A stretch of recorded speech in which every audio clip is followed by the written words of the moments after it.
Hey everyone, and welcome back to Ideanthro. Now today we have a really practical video for you.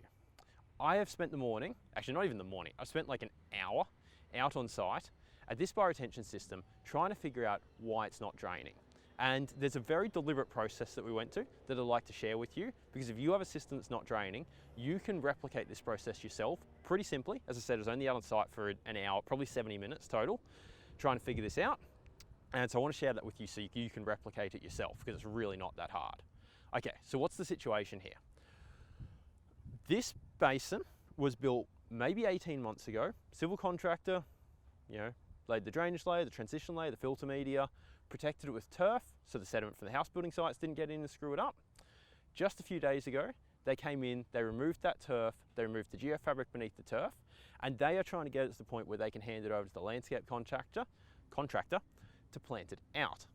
So they did that, and then it rained and the system filled up. So it is a Friday morning today. It rained on the Wednesday night. It filled up to the top of the extended extension depths, like 300 mils deep, and then it wouldn't drain away.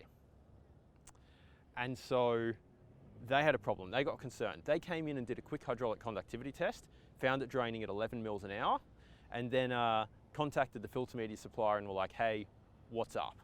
And so I have then, through a bit of a chain of events, ended up here trying to give a bit of a hand to figure out why it's not draining. So let's take a little look around briefly. So this particular system, it's a pretty big basin that we've got here. We have the major inlet here, but there's a couple of smaller inlets around every side. As you can see, it's not planted out. There's houses all around it, like so. Panning back around, we have a big old overflow weir here with all my camera gear on it. And then we have a big outlet pit here. So it's also a flood detention basin. The bioretention extended detention is set by the bottom of the holes in the side of the pit, and then you've got that big flood detention overflow as well. So the situation was, when I got out on site, chatting to people who'd been a little bit more involved with this than I had, the situation that I found out about pretty quickly was, okay, it had rained the Wednesday night, it had filled up and it just was not draining. Sorry, I had the nights wrong there. It had rained the Tuesday night. I apologize for that. It's Friday today, it had rained the Tuesday night. On the Wednesday, it just was not draining down. Come yesterday, Thursday, the civil contractor came in and they took the cap off one of these under drainage flush out points. It was one of, I think it was this one down the end here. They took the cap out of this, like so, to short circuit the system and drain it back down so that they could then get in later in the day and do their hydraulic conductivity test. They then did that, found out it was draining 11 mils an hour. So my job in this situation was to help out and try and ascertain, well, what is it about this system that's not draining? Because there's a few different potential causes. It could be clogged on the very surface with silt. There could be something wrong with the filter media itself. There could be some kind of, could be something wrong with the transition layer. Maybe there isn't a transition layer. There could be something wrong in the drainage layer. The under drainage pipes could be crushed. The under drainage pipes could be blocked. There could be a blockage. There could be some sort of filter cloth laid between them that had blocked. It's a whole bunch of stuff that we needed to investigate. So we went about this really strategically. The first thing that we did, so we want to try and eliminate each of those one by one. So the first thing we did was we tried to eliminate the under drainage from the equation. There's two reasons we were comfortable to do that. Firstly, the civil contractor had been in and, as we mentioned, taken the cap off this flush out point. Now, in doing that and draining the system, they had effectively proved that the under drainage were connected up properly, connected up really smoothly, and draining freely. So that gave a pretty big tick to the fact that the under drainage was clear. I also own my GoPro session, and I poked that down there and had a quick look just to get a visual on it, and that looked totally fine.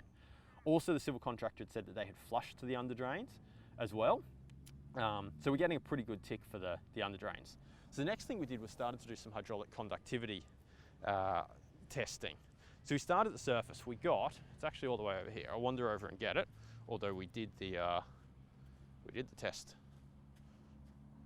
there, and then we did another one there. But we started out with a hydraulic conductivity test. So bear with me while I get over to this big hole that forms an important part of later on in the story. bear with me while I reach down in here. Okay. We've got a piece of PVC, just like this. Now, you knock the PVC a set distance into the ground, like so. Obviously, we actually would knock it in. And then there are a few different methods of doing the hydraulic conductivity test. The most formal one would see you fill it up with water and then on a regular basis keep topping it back up, and there's some calculations to do. And you use those calculations to figure out how quickly it's draining. In this instance, we didn't do that. We just did a cruder hydraulic conductivity test because we knew this soil here was really saturated anyway because it had water sitting on it for ages. We quite simply knocked the PVC into the ground. You can see how deep we put it in, filled it up with water to the top, and then let it sit there for 10 minutes and see how far it dropped down. And the first time we did this, which was back over in that direction where you can see there's some tape and there's a picket lying over there. The first time we did that, it drained down only 15 millimeters, which is really, really slow. And it did most of that in the first few minutes and then slowed up. So like, okay, some sort of, it's not draining well at the top here. That's a problem. So the next thing we did was we came along. I'll actually go and show you where we did this.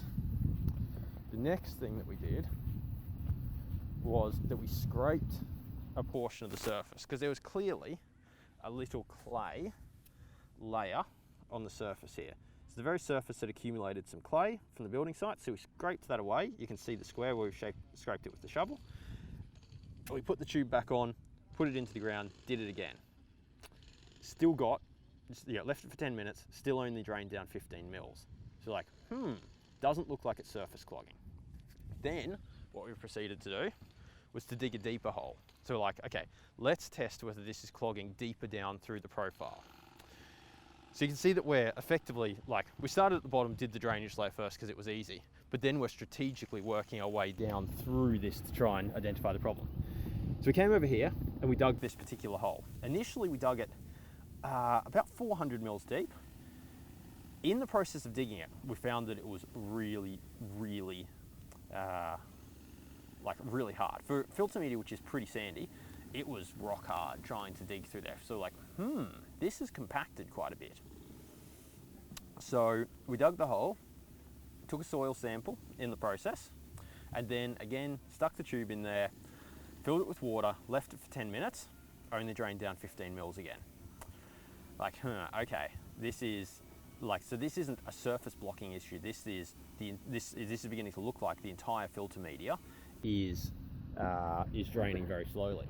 So we've got a pretty good idea at this point that we think what's going on, but we need to eliminate that there's nothing else happening lower down as well. So we kept digging, and we were actually surprised how deep the filter media in this was. We dug 2 holes. In this particular spot, we got to 780 mils deep before we hit the transition layer. In another hole back down the other end of the basin, we actually got to 900 mils before we hit the transition layer. So it's really deep filter media.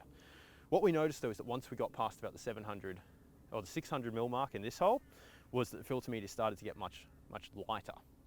I, at that point, pulled out a portion of it, made a pile. So we're getting to think that the filter media is just overly compacted because it's so hard digging through it.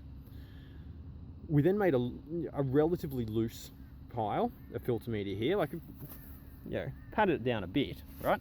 And stuck the PVC pipe into it, filled it a little bit on the inside, tamped it down lightly on the inside, filled it with water, left it for 10 minutes. It drains down much, much quicker. So you can see what we're doing here. We are strategically trying to eliminate variables one by one. So we found that the filter media, if it's not packed in really, really hard, which based on our digging, we think it is, if it's not packed in really, really hard, it drains quicker. Okay. Then what we did was we just kept digging until we got down to the transition layer, which is said, it was in this hole around the 780 mils range. Once more, stuck the pipe back in the base of it, filled it up with water, let it drain down. It drained down super quick, drained down 135 mils in 2 minutes. And at that point, we're like, okay, we have come at this from both directions. We've checked the bottom of the system and the under drains. We have checked the transition sand as well, sweet.